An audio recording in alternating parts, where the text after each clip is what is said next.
pabrik pencetak tapak sepatu di Kalideres, Jakarta Barat.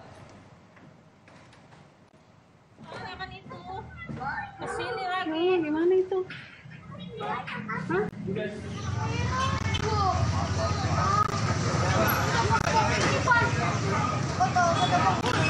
Kobaran api dan asap pekat yang membumbung tinggi membuat panik warga sekitar. Dugaan sementara, api berasal dari cairan timah panas yang terkena bahan yang mudah terbakar.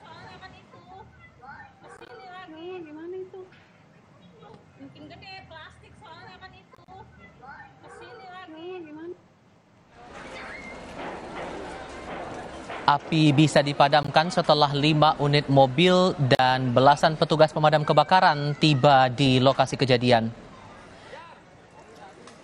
Tidak ada korban dalam peristiwa ini, namun kerugian diperkirakan hingga puluhan juta rupiah.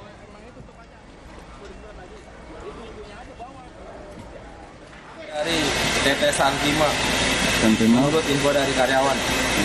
Tetesan timah itu lagi sedang produksi atau gimana? Proses pemasakan timah peluburan terjadi tetesan-tetesan sehingga menyebabkan api. Cetakan. Cetakan apa? Sepatu. Tadi saat terbakar ada ini lagi kerja atau gimana? Iya, lagi masak.